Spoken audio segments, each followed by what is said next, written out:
Hello everyone, welcome to second video lecture session of the system GIT. In today's video lecture, we'll learn about drug therapy of vomiting. Right? Um, this word vomiting you all are aware of, right? It is a very common symptoms which results due to various pathophysiology in the body, right? So it is very commonly seen symptoms, and we will learn that which kind of drugs can be helpful to the patient to treat vomiting. So, in today's lecture, first we'll learn about what is the pathophysiology of vomiting, what are the various neurotransmitters that are involved in vomiting, and then we'll learn about the drug therapy, which are the drugs which can be helpful to treat various types of vomiting, and finally we will see the drug of choices, that which kind of vomiting which kind of drugs can be helpful, right? So that is what we are going to learn today. So let's start with this topic, that is drug therapy for vomiting. So first, there are various causes for nausea and vomiting.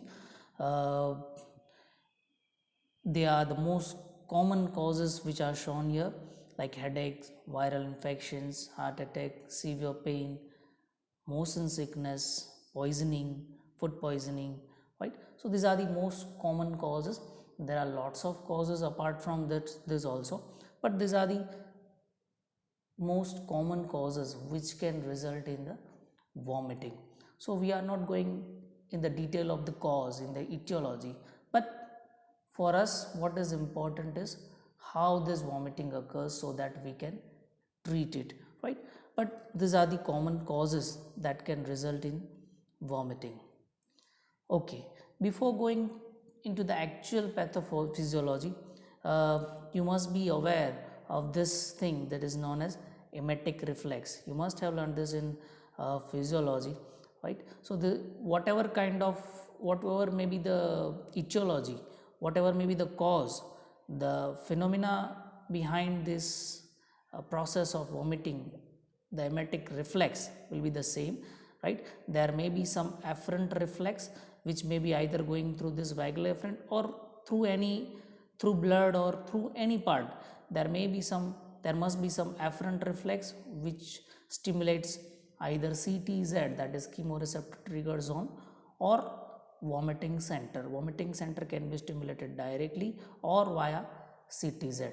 So after stimulation of this vomiting center, it will send efferent reflex, that is emetic reflex, to the stomach, and there will be relaxation of LES and contraction of this stomach. So that will result in emesis. So that is the common phenomena, or you can say emetic reflex, that occurs at the time of vomiting, right? Now if we go into the micro details of this process of occurring of vomiting, that will give more idea about the pathophysiology, and that will help us in understanding the treatment. So this figure, which is from book H.L. Sharma, it gives a complete idea of neurotransmitters involved in the process of vomiting. So if you understand this figure, it will help you in understanding the mechanism of action of all the drugs. So this is vomiting center, which has this kind of receptors: mu receptors, M1 that is muscarinic receptors, H that is histaminic receptors, right, and K1 receptors, and serotonin 5-3 receptors. So after stimulation of this vomiting center, there will be emetic reflex. Now this center can be stimulated by various routes.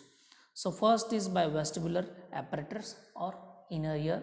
So in any of the condition, right, we'll see that later in various types, what are the types of the vomiting in that. But in any condition of this gets stimulated, right, these are the receptor, muscarinic and histaminic receptor, which are there in the vestibular nuclei. It will stimulate this nuclei, and then through cerebellum it will activate vomiting center, right? That is the one pathway. At present, ignore these green boxes, they are the treatment part. We'll just concentrate on pathophysiology part. Second is some poisons and endogenous toxins, right, or radiation or chemotherapy. Chemotherapy is the cancer treatment, right, and vomiting is one of the major side effects of this chemotherapy. So through blood it will stimulate CTZ. Now this chemoreceptor trigger zone, right, it is in the brain but it is outside blood brain barrier. So any toxins, any such kind of drug which is there in the blood, it will easily stimulate CTZ, and CTZ will stimulate vomiting centers. So these are the receptors involved. Remembering this receptor will be helpful to remember the treatment, right? So these are the receptors involved: dopamine, D is dopamine, serotonin, muscarinic, histamine, and NK receptors. Second is through pharynx and gag reflex, right, from the stomach. From here there will be vagal afferent, right? So vagus nerve will stimulate direct this through serotonin 5-83, and it will stimulate this nucleus tectus solitarius NTS, and these are the receptors involved: muscarinic, histamine, and serotonin, and it will stimulate vomiting center. And the last is directly through brain, means CNS directly can stimulate vomiting centers. Like you have seen that in certain kind of emotions and very you can say frightening kind of reactions, some starts developing vomiting. So that is directly to this pathways. Some excessive pain, like pain of myocardial infarction, excessive bad smell, like this kind of things will stimulate the cerebral cortex, and it will directly stimulate vomiting center. So these are the various pathways by which vomiting can occur. Now green boxes are showing treatment. At present we are skipping this, we'll see individual class and then we'll come back to this figure. But in nutshell, here if histamine receptors are involved, H1 antagonist can help. If muscarinic receptor are there, anti-muscarinic, that is anticholinergics are helpful. Serotonin receptors જ્યાં હોય ત્યાં serotonin antagonist are helpful. Likewise the treatment can be seen. But let's before going to that part, let's see which are the drugs which can be helpful in treating vomiting.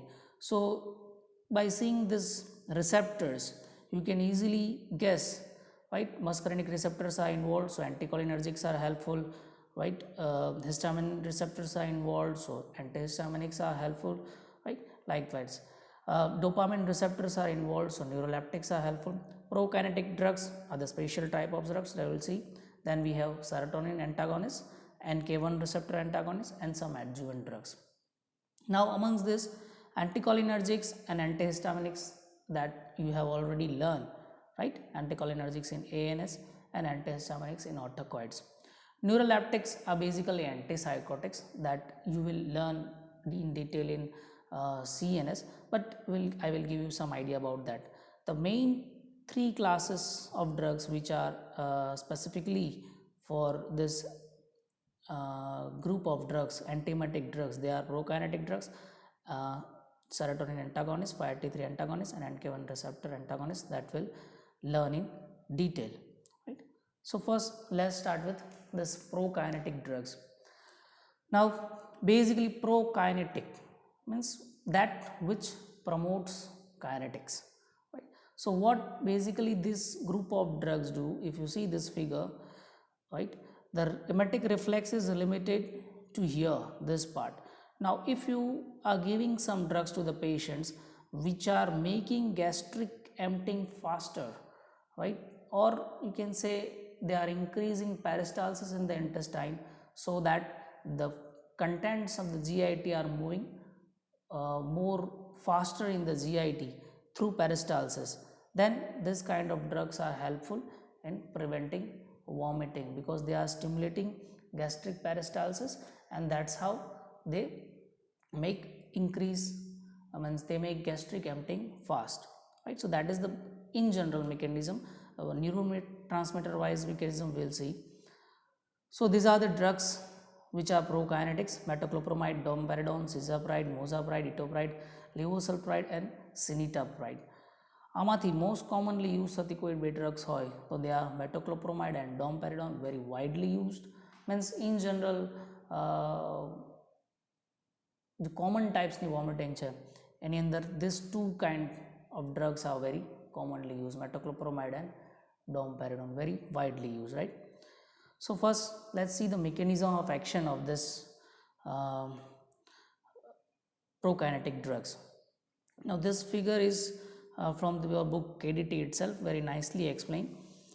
Now as I have told you that they are prokinetics, they increase peristalsis in the gut. So peristalsis means what? In peristalsis what happens? There will be contraction of one part, proximal part, and dilatation of distal part.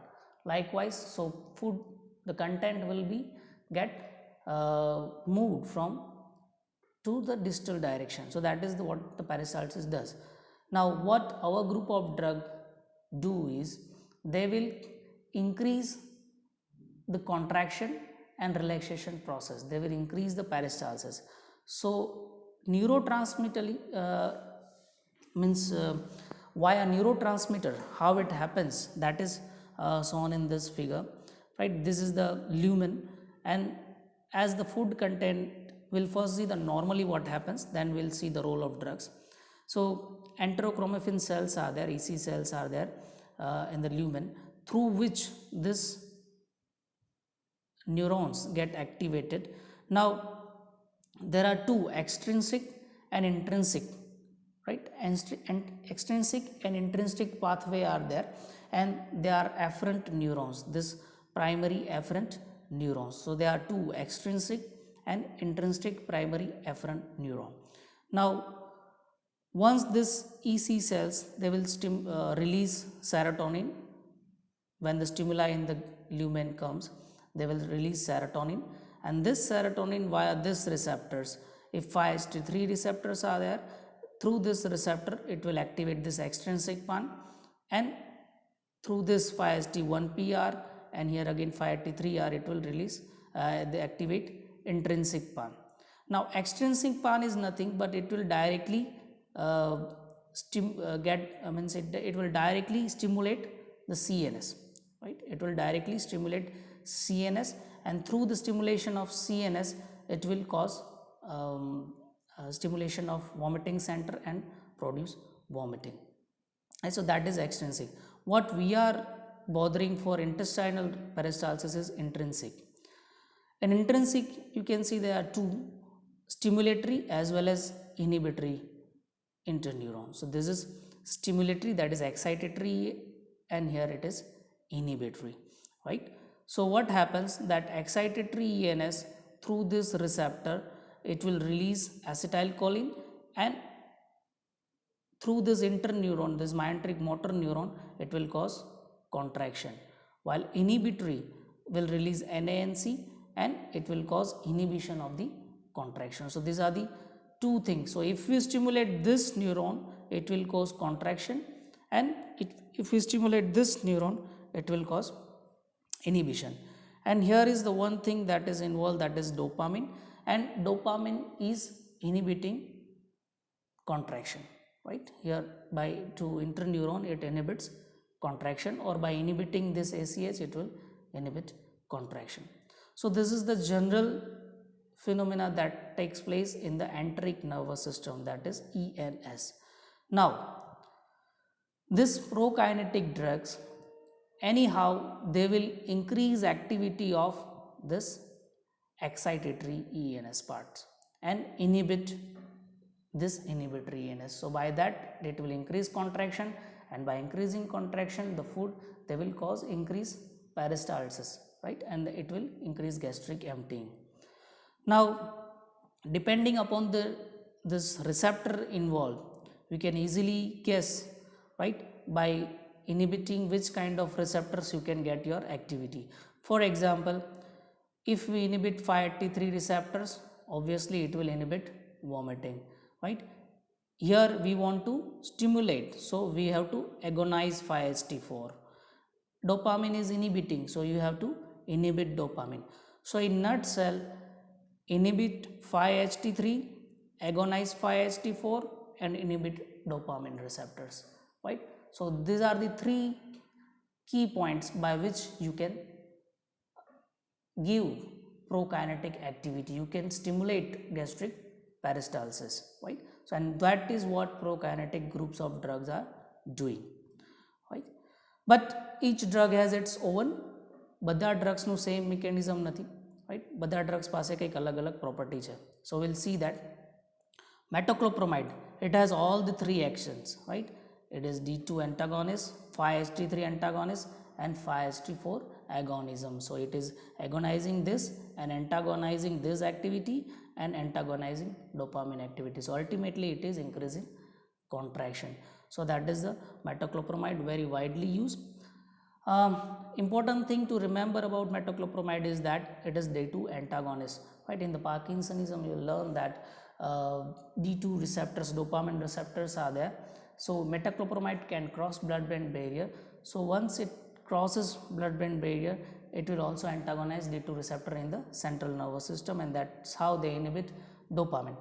So it has side effects of sedation, dizziness, and long-term side effects may produce Parkinsonism, because lack of dopamine in the brain can lead to Parkinsonism.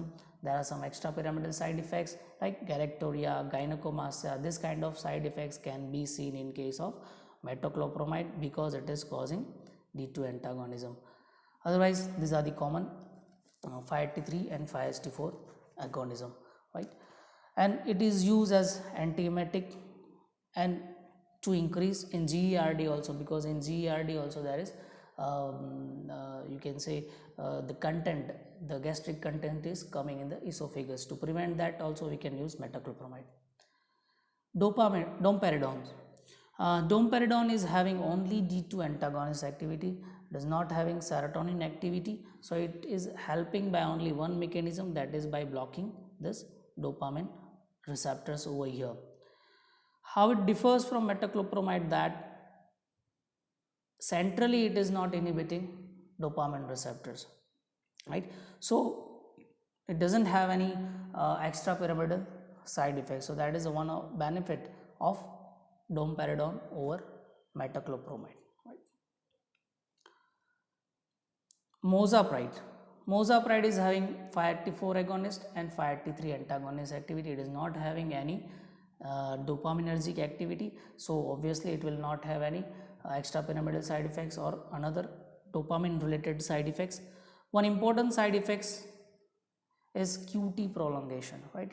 In the ECG it will cause QT prolongation. So patients of having any cardiac arrhythmia, you should avoid using mozapride.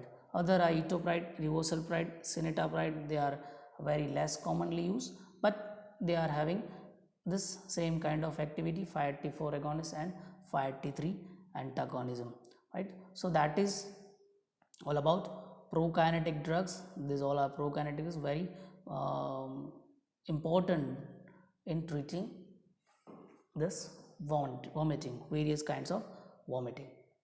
Okay, coming to next important group, that is 5-HT3 antagonist. Now here you have seen that 5-HT3 receptors which are there in case of here, right? Extrinsic pan 5-HT3 receptors are there. So if you block this receptor, it will directly block this extrinsic pan afferent neuron activity, which are going to directly to CNS to stimulate vomiting. Here it is on ondan. Ondan is ondansetron, that is 5-HT3 antagonist. So it will block this pathway, right? So we have ondansetron, granisetron, and palanosetron. These are the three important 5-HT3 antagonists which are used. Okay, now mostly this group of drugs, they are used to treat chemotherapy induced vomiting. In the later part of this lecture we will learn in details what is chemotherapy induced vomiting, but this group of drugs are mainly used to treat post-operative vomiting as well as chemotherapy induced vomiting, right? Sometimes it may be used for motion sickness but not much helpful, right? And it can be used in combination of various drugs, right? Chemotherapy induced vomiting is very severe kind of, so one drug may not be helpful, you have to use combinedly other drugs. Granisetron, I will give you differentiating points between all this. Granisetron is potent compared to ondansetron. Granisetron is considered as one of the potent, so if ondansetron is not helpful, you can go for granisetron. Palonosetron is long acting, right? It is having long action. So we'll see in types of vomiting that there is known as delayed type of vomiting in case of chemotherapy. So as it is long acting, you can use palonosetron for delayed type of vomiting, right? So that we'll see in details in types of vomitings. Okay, third group of drugs which are there, that is NK1 receptor antagonist, right? And it is known as only one drug is there, that is known as aprepitant. Now if you see that in this figure, if you have seen, there are NK receptors involved, right?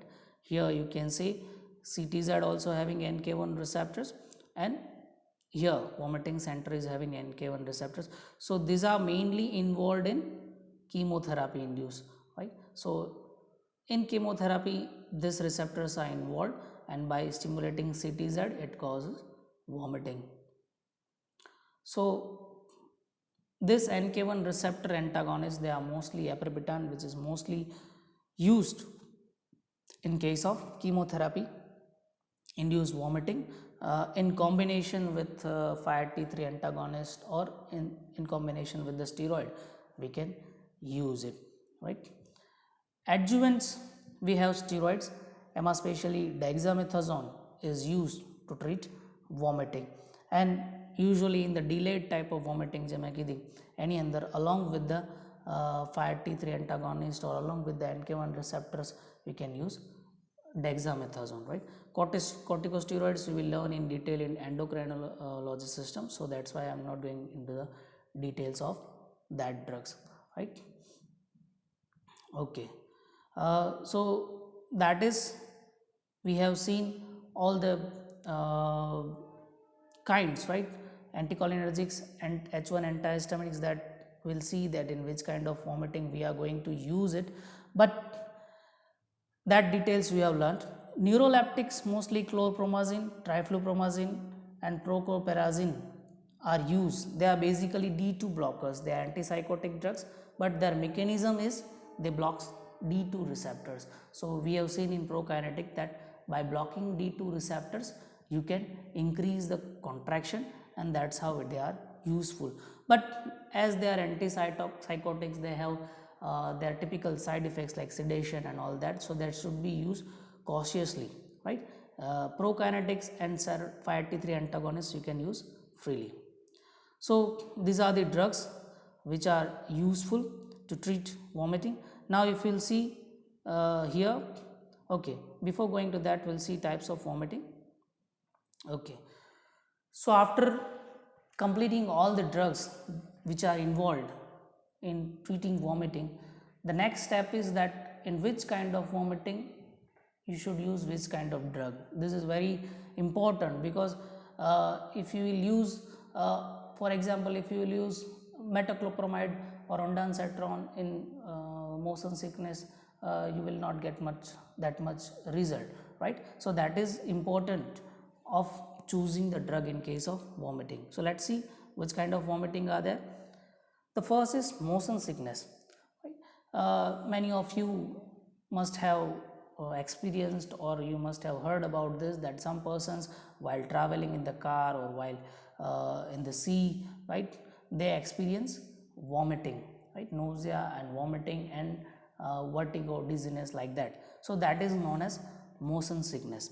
So for motion sickness, these are the drugs, they are useful. Now if you see this figure, it will correlate you. This, in motion sickness, vestibular apparatus is involved. Due to motion, vestibular nuclei get stimulated and it leads to vomiting. So here you can see muscarinic and histamine receptors are involved. So drugs which are useful to us are this anticholinergics and antihistaminics. So hyoscine, diphenhydramine, cyclizine, meclizine, promethazine, cenarizine, right? Hyoscine is anticholinergics, બાકીના બધા anti this is cyclizine, meclizine, they are antihistaminics. The important thing is that આના tablets પણ available છે and transdermal patch જે તમે general pharmac માં પડી ગયા, they are also available. The important thing is that you have to take it or apply the patch half an hour before. Means once the attack of motion sickness starts, it will be of no use, right? So you have to take it before half an hour of starting the journey. This promethazine and cinnarizine, they have antihistaminic to chhe, but they have extra anticholinergic property also. So they are specially useful in motion sickness because it blocks both muscarinic as well as cholinergic receptor, right? So that is motion sickness. Okay, second is morning sickness, right? So morning sickness is nothing but it is vomiting during pregnancy, right? So in the first trimester especially, it is a very common symptom, vomiting. Now in pregnancy, the important thing is the safety of the drug, right? You cannot use the drug which are not safe for the fetus. So safety is most important. So as far as possible, avoid the drug. But even if you want to give, these are the drugs, right? Doxylamine, cyclizine, meclizine. Amongst this, doxylamine is the safest drug which you can give. Pyridoxine is vitamin B6. It is considered that it is coenzyme for GABA, right? So it will enhance the GABA activity. If you give pyridoxine, it is the enhanced GABA activity in the brain, and GABA is inhibitory for the central nervous system. So it will inhibit vomiting center. So that's why you can give as an adjuvant. Otherwise, doxylamine is the drug of choice for morning sickness. Now third is that what we are talking about, chemotherapy induced nausea and vomiting, CINV. It is known as CINV, and these are the receptors involved, substance involved, substance P and serotonin. Serotonin is the main one. Substance P is also involved. It releases directly in the brain, and serotonin from the GIT through chemotherapy, and it will both, substance P will stimulate NK1 receptors and serotonin will stimulate this receptor, and it will lead to CINV. So group of drugs mostly useful are 5-T3 antagonist and NK1 receptor antagonist, right? Okay, here you can see two types are there. One is how initially after giving chemotherapy you will see vomiting, and second is delayed type, right? After up to 5 days, delayed type of vomiting can occur, right? So for acute you can use short term acting, and for delayed like pelonosetron, long term acting should be given. So these are the drugs which are helpful. 5-T3 antagonist is the drug of choice, but the dose is high.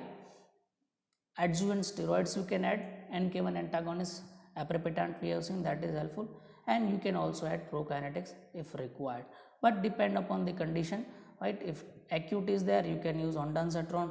If delayed is there, you will have to use pelonosetron, right? And granisetron is potent if ondansetron is not working. So that is chemotherapy induced vomiting. Next is post-operative vomiting, right? It is post-operatively, it is a very common phenomena, vomiting. So for that you can use antihistaminics and prokinetics because they are the most commonly histamine, and this histamine is the most common neurotransmitter involved, and prokinetic obviously it will increase peristalsis and help in vomiting. And the last is vomiting due to increased intracranial pressure, increased CSF pressure during injury or due to any reason, due to tumor. If there is rise in intracranial pressure, it will lead to vomiting. So for that, of course, routine treatment can be used, but the extra one which is there, that is Nabilon and Dronabinol. These are the agents, cannabinoids. These are the cannabinoids, and which acts through this mu receptors. If you have seen, only one receptor is left that we have not discussed here. You can see this mu receptors are there, right? Okay, here it is the mu receptors are there. So this cannabinoids, it will inhibit this receptors, and by inhibiting this receptor, it can directly inhibit the vomiting which is occurring due to increase intracranial pressure, but they are very rarely used, and of course they are having some sedative and other side effects, right? So that's all in this topic, vomiting. We have seen what is the pathophysiology of vomiting, then we have seen the most commonly or most prominent drugs which are used to treat vomiting, and then various types of vomiting and which kind of drug that you should use to treat vomiting. So hope you have learned something from this. Thank you.